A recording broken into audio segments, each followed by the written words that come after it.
Okay, तो हम लोग डिस्कस करेंगे कहाँ से, रेफरेंस इलेक्ट्रोड। कुछ आइडिया है रेफरेंस इलेक्ट्रोड क्या है?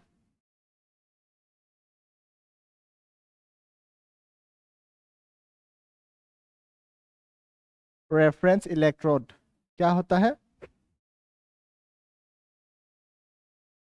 With the help of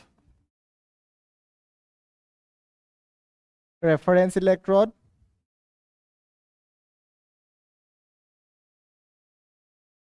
we can calculate the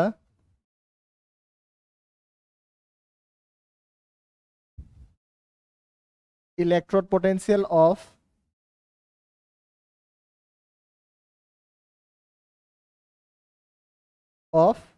other electrode। कोई भी इलेक्ट्रोड का अगर हमें क्या है, इलेक्ट्रोड पोटेंशियल निकालना है, तो हम लोग क्या कर सकते हैं, हम लोग रेफरेंस इलेक्ट्रोड यूज कर सकते हैं। ठीक है, क्या है रेफरेंस इलेक्ट्रोड? यूजुअली क्या हो सकता है रेफरेंस इलेक्ट्रोड? एग्जाम्पल क्या हो सकता है? इसी को हमें यूज करना है, स्टैंडर्ड हाइड्रोजन इलेक्ट्रोड।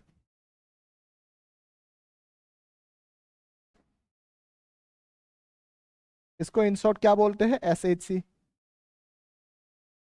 ठीक है, स्टैंडर्ड हाइड्रोजन इलेक्ट्रोड क्या है, एक रेफरेंस इलेक्ट्रोड है।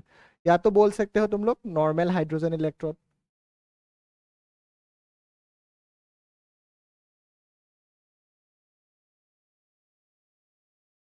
इसको क्या बोलते हैं, NHC।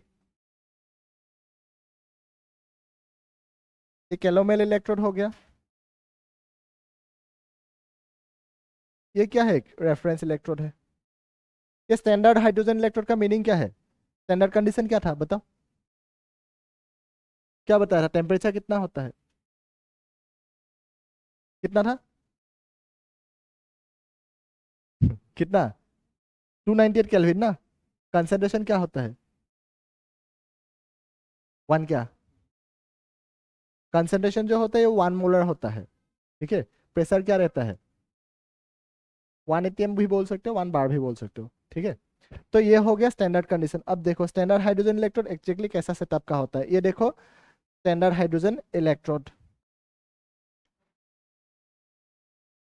ठीक है, ये हो गया SHC। SHC का मीनिंग क्या है, स्टैंडर्ड हाइड्रोजन इलेक्ट्रोड। ये बीकर देखा है, ये नीचे में जो देखे रखा है ये सॉल्यूशन है। इस सॉल्यूशन पे कौन है एग्जैक्टली, ये सॉल्यूशन पे कौन है?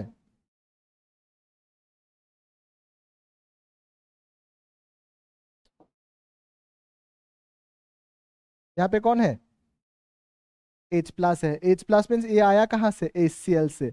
HCl ब्रेक होने से H+ मिलेगा, Cl- मिलेगा ना। तो यहाँ पे ये सॉल्यूशन के नीचे में कौन है, H+ है। और यहाँ से हमें क्या, ये एक ग्लास का ट्यूब है, यहाँ से हमें इंजेक्ट क्या करना है, H2 गैस। प्रेशर क्या रहेगा, 1 बार।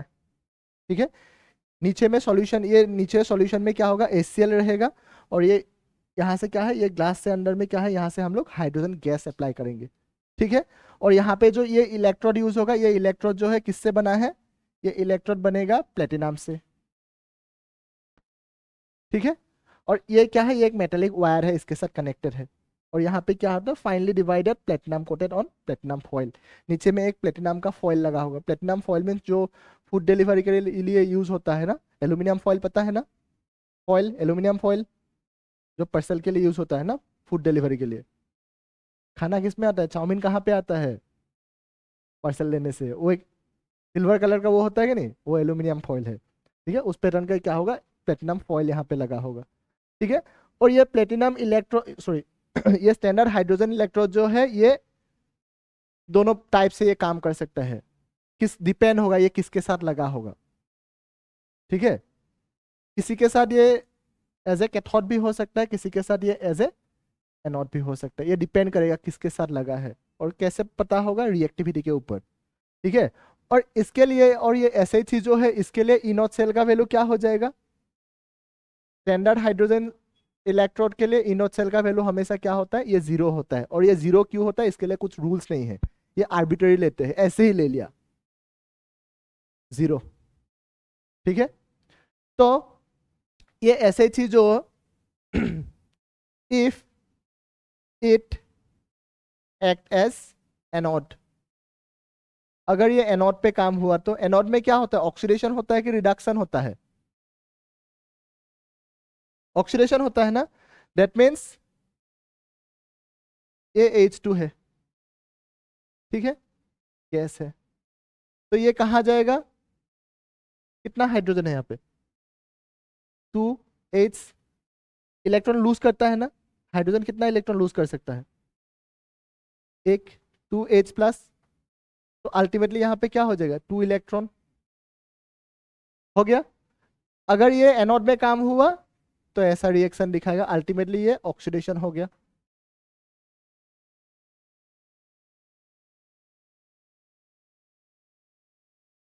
तो ये क्या हो गया, अल्टीमेटली ये ऑक्सीडेशन हो गया। अगर ये if this one act as cathode,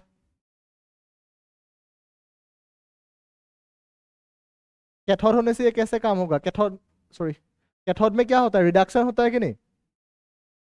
reduction में क्या होता है, इलेक्ट्रॉन ऐड होता है कि लूज होता है? ऑक्सीडेशन पे इलेक्ट्रॉन क्या हुआ, लूज हुआ कि नहीं? रिडक्शन पे क्या हो जाएगा, गेन होगा। ये रिएक्शन को उल्टा करके लिख दो, ये 2H+ जो है ये एक्वास है, हाँ। तो ये 2H+ एक्वास प्लस 2 इलेक्ट्रॉन क्या बन जाएगा, H2 गैस। ये दोनों रिएक्शन को तुम्हें याद करना है, ठीक है। और यहां से तुम्हें क्या चाहिए, cell representation, cell representation of SHC।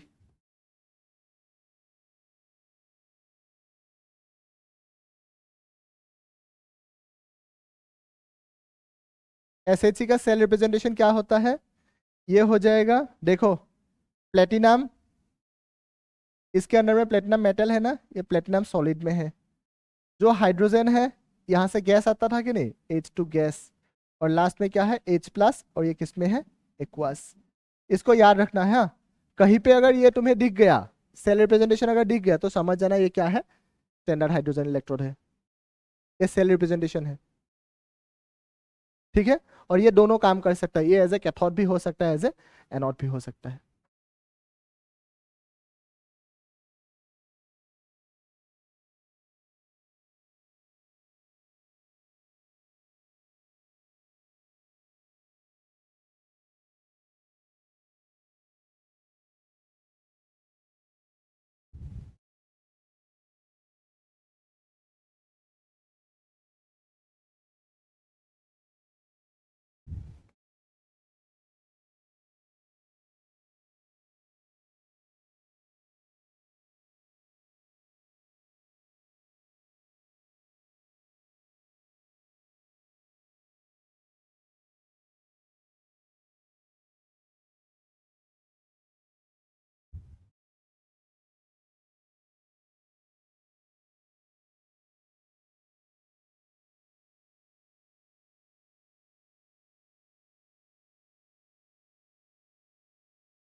देखो क्वेश्चन क्या है, how how you determine the standard electrode potential of magnesium electrode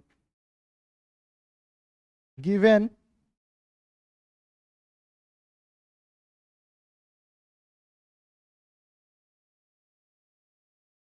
जो इनोच सेल का वैल्यू मिल गया, यहाँ पे मिल गया 2.37 वोल्ट।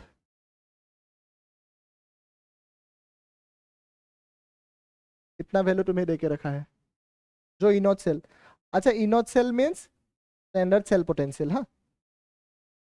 नॉट अगर लिख गया ना यहाँ पे, जीरो अगर दिख गया ना, तो समझ जाना क्या है, ये स्टैंडर्ड है। तो तुम कैसे निकालोगे, देखो सिंपल सा बात है, हमें मैग्नीशियम का निकालना है, ठीक है। पता है मैग्नीशियम कितना है वैल्यू, पता नहीं है ना, हमें हमें निकालना है। तो हमें क्या करना है, रेफरेंस इलेक्ट्रोड चाहिए। रेफरेंस इलेक्ट्रोड कहाँ से मिलेगा, किसको यूज कर सकते हैं एज ए रेफरेंस इलेक्ट्रोड, किसको किसको यूज करना है? Standard hydrogen electrode reference electrode है कि नहीं? अब देखो रिएक्टिविटी सीरीज उस दिन बताया था मैंने, तो रिएक्टिविटी हाइड्रोजन का ज्यादा होता है कि मैग्नीशियम का ज्यादा होता है? मैग्नीशियम का रिएक्टिविटी ज्यादा होता है। जिसका रिएक्टिविटी ज्यादा होता है वो कहाँ पे होता है? एनोड में होता है कि कैथोड में होता है? एनोड में होता है ना। एनोड को हम लोग कौन सा साइड में लेते हैं, लेफ्ट की राइट? लेफ्ट। तो अल्टीमेटली मान के चलो यहाँ पे क्या है, यहाँ पे मैग्नीशियम सल्फेट है, ठीक है। एज ए इलेक्ट्रोलाइट क्या है, MgSO4 है, और यहाँ पे मैंने ऐड किया ये इलेक्ट्रोड, ठीक है। तो ये दूसरा वाला विकार पे हमें क्या लेना है, इस बार हमें लेना है SHE। तो यहाँ पे क्या हो गया, HCl हो गया, और यहाँ पे क्या है, ये जो वायर आया था, और यहाँ पे ये अंदर में क्या है, यहाँ पे ये हो गया स्टैंडर्ड हाइड्रोजन इलेक्ट्रोड, और यहाँ से कौन है, हाइड्रोजन आ रहा है। इसको कनेक्ट किया एक वायर के साथ, और ये वोल्ट मीटर, ठीक है। तो इनोड सेल निकालने का फॉर्मूला क्या है, कल बताया था ना, इनोड सेल निकालने का फॉर्मूला क्या था, क्या था? कल ही तो बताया था। क्यों, कल नहीं कराया था उसका क्वेश्चन? क्या था? Inode cathode minus inode anode था कि नहीं? वही तो इनोड सेल था ना। कैसे होगा ऐसे होने से? ये इनोड सेल निकालने का फॉर्मूला क्या है, inode cathode minus inode anode. तो इनोड सेल का वैल्यू यहां से हमें कितना मिला, इनोड सेल का वैल्यू कितना देके रखा है, 2.37 पुट करो। यहाँ पे कैथोड कौन है, कैथोड कौन है? HCl मीन्स ये SHE है कि नहीं, ये अल्टीमेटली SHE है। SHE का इनोड सेल का वैल्यू कितना था, 0 था कि नहीं? तो 0 माइनस इनोड एनोड कितना है, माइनस इनोड एनोड है कि नहीं? तो अल्टीमेटली इनोड एनोड को इस साइड लेके आने से, तो इनोड एनोड को क्या हो जाएगा, E anode anode equal to -2.37 volt हुआ कि नहीं? तो एनोड में कौन था, इनोड Mg+2/Mg हुआ कि नहीं? हम्म, था कि नहीं? यही तो हो जाएगा। एनोड पे कौन था, मैग्नीशियम था कि नहीं? तो यहां से हमें मिल गया क्या, मैग्नीशियम का वैल्यू।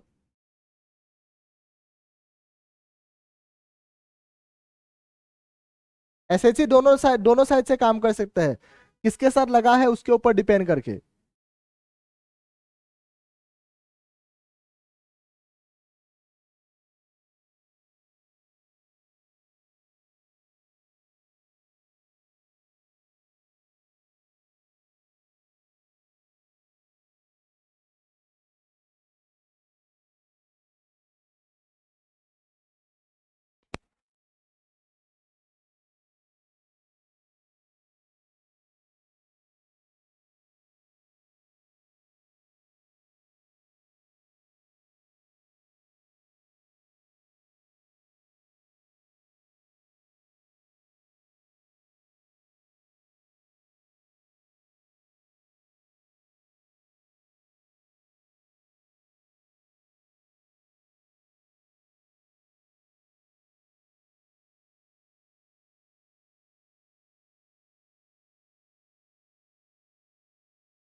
को सॉल्व करना,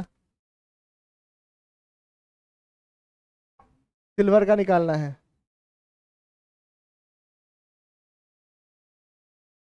रिएक्टिविटी सीरीज में सिल्वर ऊपर होता है कि हाइड्रोजन, रिएक्टिविटी सीरीज में सिल्वर ऊपर होता है कि हाइड्रोजन? श्योर। प्लीज स्टॉप बे calling me a zebra, I never like her called super. Super means AG है कि नहीं? तो हाइड्रोजन का रिएक्टिविटी ज्यादा है, तो इस कंडीशन पे हाइड्रोजन जो क्या होगा, एनोड होगा, हाँ एग्जैक्टली।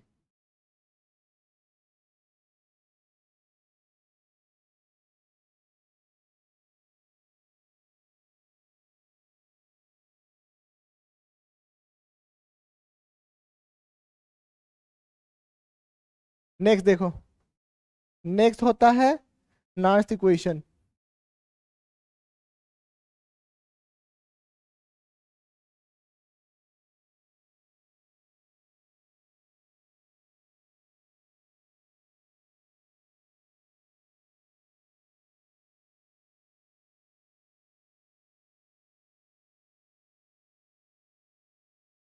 अच्छा एक बात बताओ, हम लोग जो स्टैंडर्ड मानते हैं, ऑक्सीडेशन को मानते हैं कि सॉरी, ऑक्सीडेशन पोटेंशियल को मानते हैं कि रिडक्शन पोटेंशियल को? रिडक्शन पोटेंशियल को स्टैंडर्ड मानते हैं ना। तो अल्टीमेटली मेटल रिएक्शन देखने से ये मेटल है, ये एक्वास है, प्लस इलेक्ट्रॉन है, तो ये मेटल, ये सॉलिड है, यही है कि नहीं? Sorry, metal reaction reduction reaction ऐसा ही हो जाएगा कि नहीं? कोई भी मेटल के लिए रिएक्शन दिखाने से ऐसा ही होगा कि नहीं? रिडक्शन को हमें स्टैंडर्ड मानना है ना। जैसे यहाँ पे हो गया ये जिंक मेटल है, इसके लिए रिडक्शन लिखने से क्या मिलेगा? Zn+2 इलेक्ट्रॉन क्या बन गया? Zn है कि नहीं? यही है कि नहीं? तो हमें हमेशा क्या क्या किसको कंसीडर करना है? रिडक्शन रिएक्शन को कंसीडर करना है कोई भी मेटल के लिए, ठीक है। तो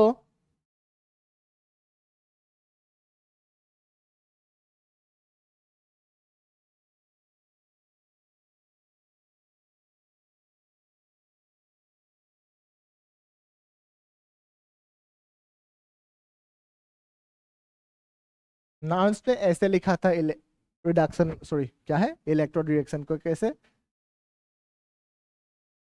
अब यहाँ पे क्या है, मेटल के लिए हो रहा है कि नहीं?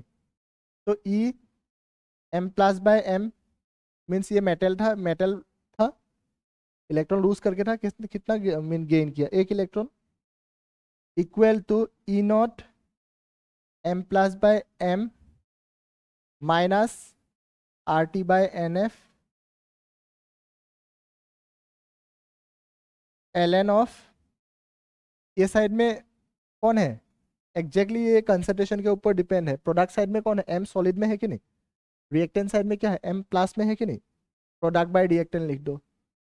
तो M ये क्या है? सॉलिड है, M प्लस एक्वस है, लिख दिया। पर कहानी क्या है? The concentration of solid is taken as unity. हम लोग इसको क्या मानते हैं? सॉलिड होने से 1 मानते हैं, क्योंकि सॉलिड का कंसेंट्रेशन टाइम के साथ चेंज नहीं होता, इसलिए 1 मानते हैं। तो क्या करोगे इसको, री से हम लोग कैसे लिख सकते हैं इस इक्वेशन को? E m+/m equal E0 m+/m minus RT/NF ln of 1/m+। Done, ये लिख सकते हैं। अब तुम लोग ये बता सकते हो, नार्स इक्वेशन डेनियल सेल के लिए लिख सकते हो। डेनियल सेल में कौन कौन था? एकदम शुरू में जो हम लोगों ने सेल डिस्कस किया था ना, कि उसमें क्या क्या था? जिंक एंड कॉपर है कि नहीं? है कि नहीं? तो इसको तुम लोग लिख सकते हो। मैं इलेक्ट्रो रिएक्शन क्या है जिंक के लिए क्या है मैं दिखा रहा हूँ। ये जिंक था, Zn2+ था, एक्वास +2 इलेक्ट्रॉन, तो ये क्या बन गया? Zn solid. कॉपर क्या हो जाएगा? Cu+2 aqueous +2 electron, Cu solid. ये फॉर्मूला यूज करके यहाँ पे यूज कर सकते हो। यहाँ पे मेटल क्या होगा, एक मैं लिख के दे रहा हूँ। हाँ, जिंक के लिए लिखने से क्या मिलेगा तुम्हें?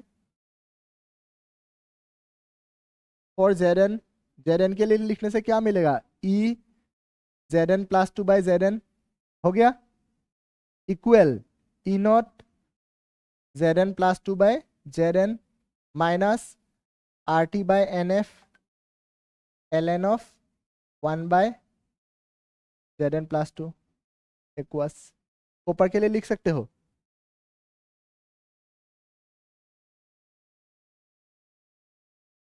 कहाँ से बताओ, ये बताओ।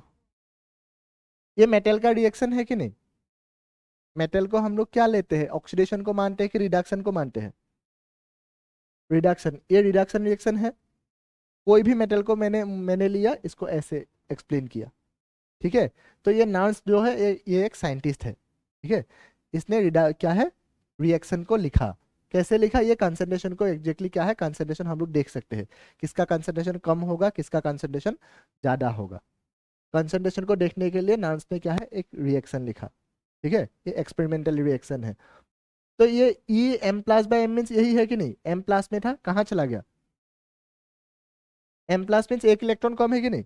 इसने एक इलेक्ट्रॉन गेन करके क्या बन गया, एम सॉलिड बन गया कि नहीं। अल्टीमेटली हमने इसको ऐसे ही लिखा। ये समझ में आया, एक इलेक्ट्रॉन कम था, एक इलेक्ट्रॉन गेन किया, मेटल बन गया कि नहीं। इसको मैंने ऐसे लिखा ई।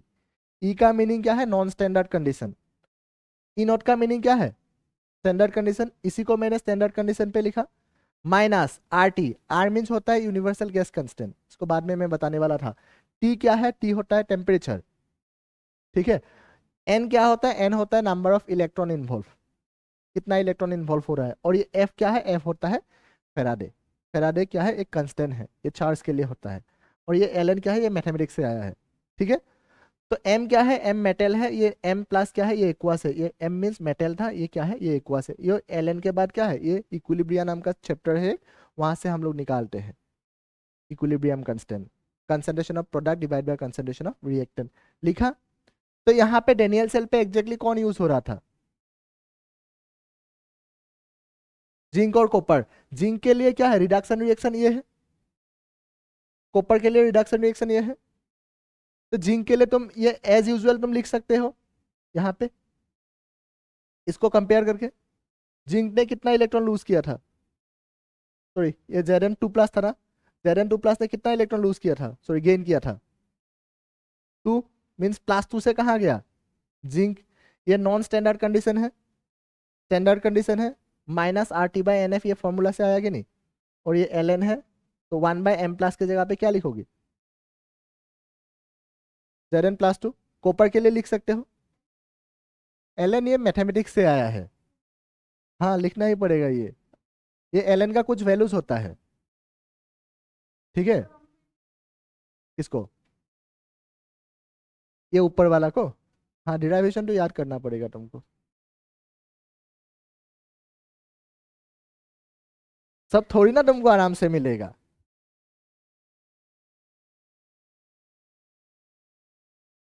तो यहाँ पे बताओ, जिंक एंड कॉपर होने से कैथोड कौन था, एनोड कौन था। जिंक एंड कॉपर होने से कैथोड कौन है, एनोड कौन है। हाँ? जिंक क्या था, जिंक एनोड था, कॉपर क्या था। इसको इक्वेशन नंबर 1 ले लो, इसको इक्वेशन नंबर 2 ले लो, ठीक है। तो इनोड सेल निकालने का फॉर्मूला क्या था, ये बताओ। E not cathode minus E not anode है कि नहीं, ये फॉर्मूला हमें पता है। तो सिंपल सा मुझे ये बात बताओ, यहाँ पे कौन सा इलेक्ट्रोड रिएक्शन जो है वो एनोड है, कौन सा कैथोड है, कौन सा एनोड है, कौन सा कैथोड है। ऊपर वाला एनोड है, नीचे वाला कैथोड है। क्या फॉर्मूला है, कैथोड माइनस एनोड है कि नहीं। दैट मीन्स क्या करोगे, इक्वेशन 1 - 2 करोगे, 2 - 1, 2 - 1 ना, करो। तो इक्वेशन 2 - 1 लेफ्ट हैंड साइड को साइड, लेफ्ट हैंड साइड। तो E Cu+2/Cu minus E Zn+2/Zn, left hand side के साथ left hand side, right hand side के साथ राइट हैंड साइड। तो E not Cu+2/Cu minus RT/NF ln of 1/Cu+2 हो गया, minus E not Zn+2/Zn minus RT/NF ln of 1/Zn+2।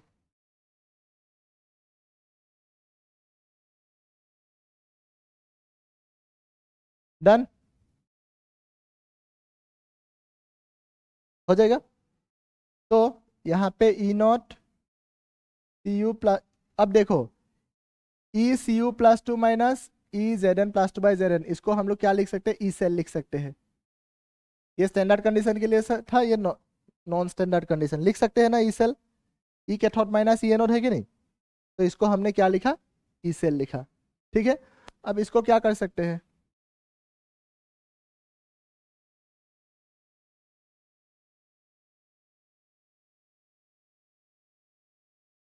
Minus, इसको हटाने से क्या मिलेगा हमें, E not Z N plus two by Z N, ये माइनस माइनस प्लस हो गया, plus R T by N F L N of 1/Zn plus 2।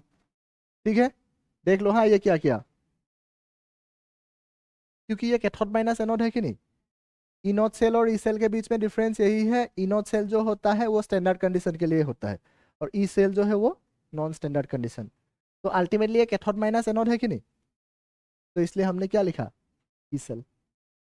ठीक है, यहाँ पे देखो, ये इक्वेशन था कि नहीं, इक्वेशन के सामने माइनस था कि नहीं, तो इसलिए ये माइनस हो गया, ये माइनस माइनस क्या हो गया, प्लस हो गया। ठीक है, यहाँ पे तो इशू नहीं है, इस साइड में कौन है, ई सेल है,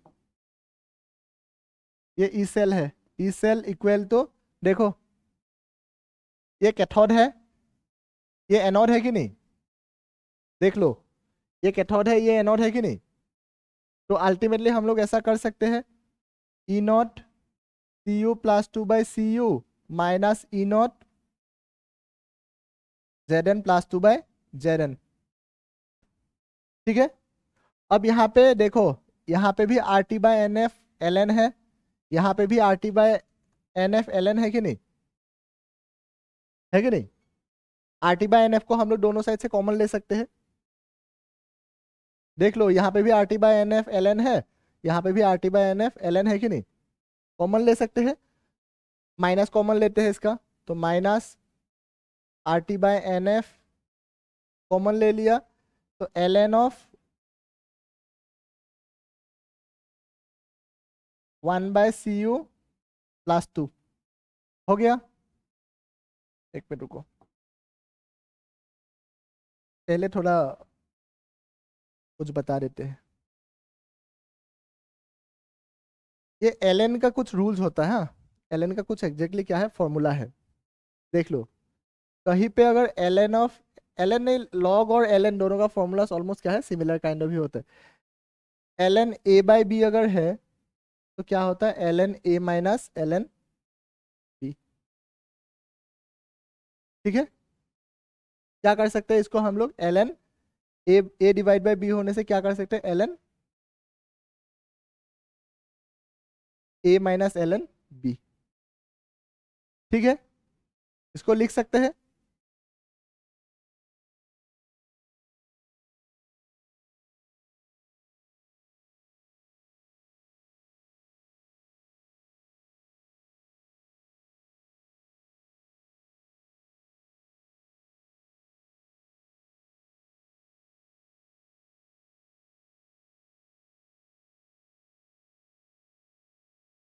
are T by N F दोनों में कॉमन लिया,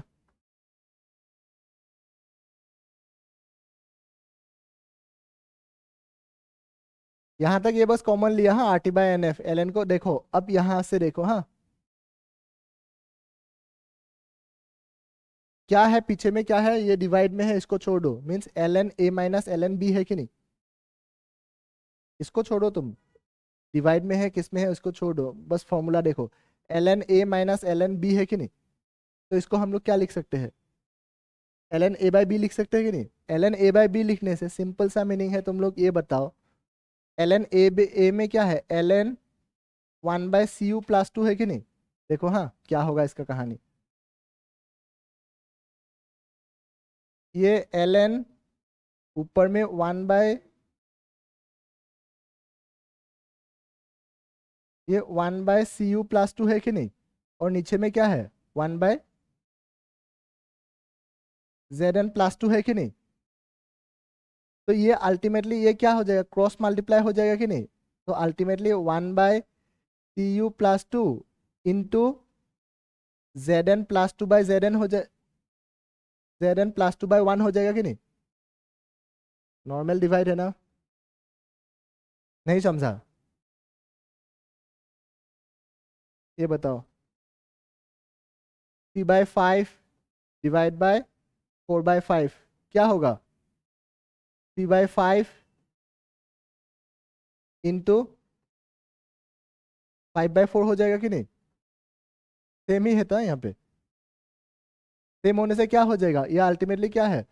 यहाँ पे जाके क्या हो जाएगा? ln Zn+2/Cu+2 होगा कि नहीं? समझा कि नहीं? ये पता है ना?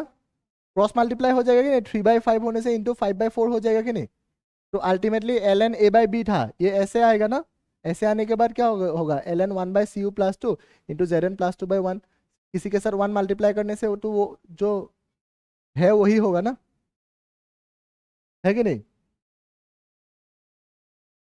तो पुट करो, यहाँ पे क्या आया? तो E cell is equal to क्या है? ये ultimately E not cathode minus E not anode है कि नहीं? ये वाला E not cathode minus E not anode है कि नहीं? अल्टीमेटली हम लोग क्या लिख सकते हैं उसको? E cell E nought cell minus RT/NF ln of Zn+2/Cu+2. So this one is the Nernst equation for Daniell cell.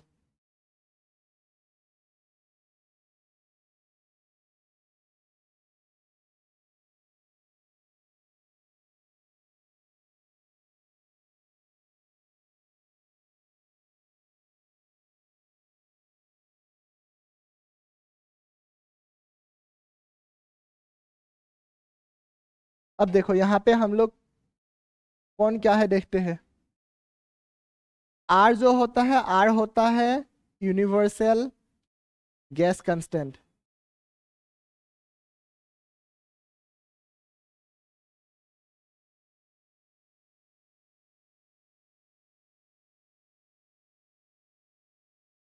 इसका वैल्यू जो होता है 8.314 joule kelvin inverse mole inverse. T क्या है? T टेम्परेचर, स्टैंडर्ड कंडीशन क्या है? 298 kelvin. ठीक है। N क्या है? Number of electron involve. F क्या है? F होता है फेराडे, फेराडेस कांस्टेंट। ये हो जाएगा 96500 कूलम्ब। और एक बात याद रखना है, इस ln को सॉल्व करने के लिए हम लोग क्या कर सकते हैं? ln is equal to 2.303 log. ठीक है। तो ये सब वैल्यूज को यहाँ पे पुट करके देखते हैं। ये सब वैल्यूज तुम्हें मिल गया? ये सब वैल्यूज मिल गया, इसको पुट करके देखते हैं। तो E cell is equal to E nought cell minus R का वैल्यू क्या पुट करना है? 8.314 टी 298 केल्विन। एक मिनट रुको, हाँ इसको पुट करने से पहले लॉग यूज कर लेते हैं। E cell is equal to E nought cell minus RT/NF into 2.303 log concentration of Zn+2/Cu+2। हो गया? हो गया था। ln को सॉल्व करने के लिए हम लोग क्या यूज कर सकते हैं? 2.303 लॉग। तो E cell is equal to E nought cell minus R का वैल्यू कितना है? 8.314, temperature 298 into 2.303 divide by N क्या है? Number of electron involve. F क्या होता है? Faraday 96500 log Zn+2/Cu+2। डन। तो इसको सॉल्व करने से तुम्हें क्या मिलेगा?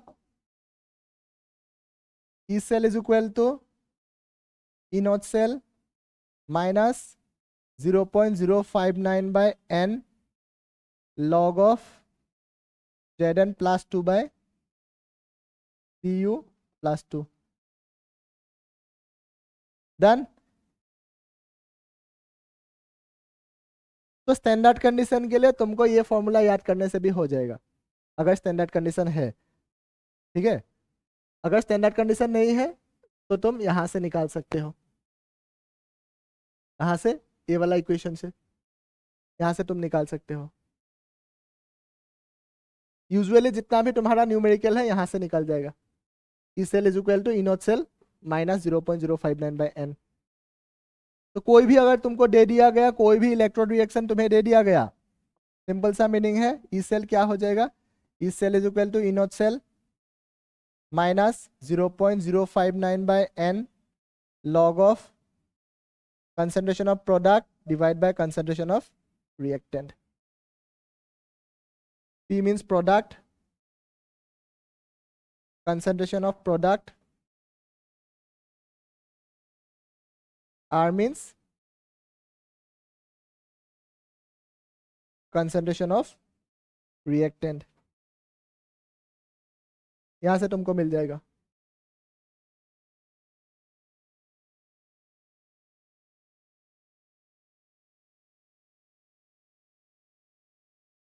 देखो ये लॉग का कुछ वैल्यूज होता है, एग्जैक्टली कुछ फॉर्मूलाज होता है। क्या क्या फॉर्मूलाज होता है यहाँ पे,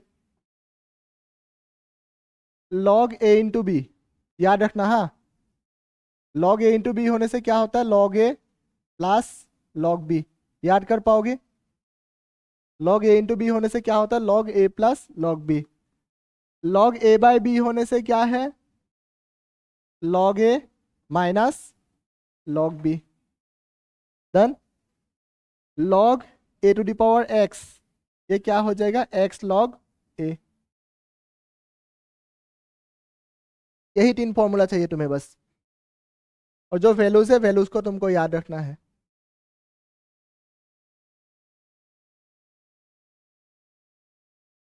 यूजुअली ये लॉग वैल्यूज जो होता है क्वेश्चन में, क्वेश्चन का साइड में गिवन ही होता है, फिर भी अगर हो सकता है तो याद कर लो।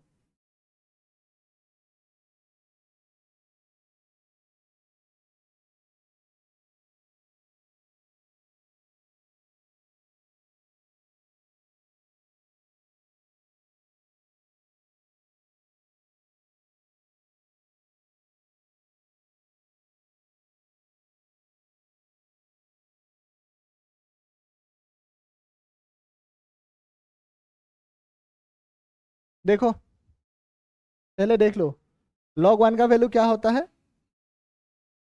0। लॉग 10 का वैल्यू होता है 1। ठीक है, लॉग 2 का वैल्यू होता है 0.301।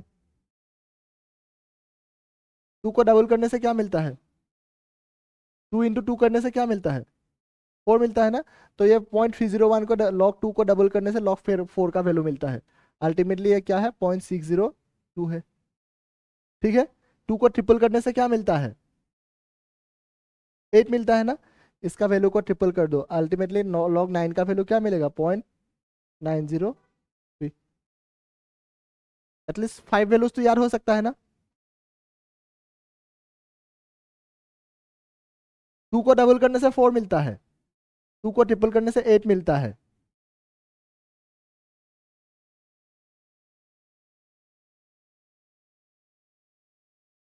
लॉग 3 का वैल्यू होता है 0.477। 3 को डबल करने से क्या मिलता है, 3 इंटू 3 9 होता है कि नहीं। तो इसको भी डबल कर दो, ये 0.477 को डबल करने से क्या मिलता है, इसको डबल करने से मिलेगा तुम्हारा 0.954। सॉरी हाँ, 0.954, ये 0.903, 602 log 5।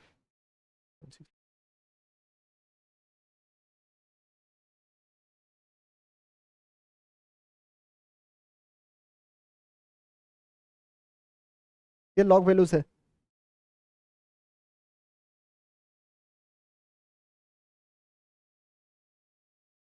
यूजुअली क्वेश्चन में गिवन होता है लॉग वैल्यूज। हाँ, क्या बहुत टफ लग रहा है क्या? हाँ, बैन बजा हुआ है क्या इसमें? हाँ, बैन नहीं बजेगा, तुम थोड़ा सा याद करो, बस फॉर्मूला को याद कर लो, क्योंकि ये पूरा थ्योरी है ना। जब एप्लीकेशन में जाओगे, एग्जाम में क्या आएगा जब तुम्हें मालूम होगा ना, तो इतना तुम्हें दिमाग नहीं लगाना है। ये वैल्यूज जो है तुमको याद नहीं रखना है, वैल्यू क्वेश्चन पे ही गिवन होता है। ठीक है, बट कभी अगर नहीं दिया तो क्या करोगे? सीबीएसई का भरोसा नहीं है ना, कभी देता है कभी नहीं देता है, देने से तो ठीक है, नहीं देने से याद करना पड़ेगा ना। तुमको चाहिए बस ये फॉर्मूला।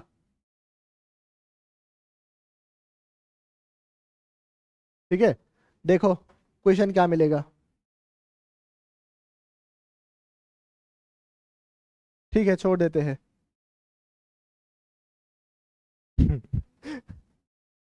बैन बच गया ना आज। हाँ, ठीक है।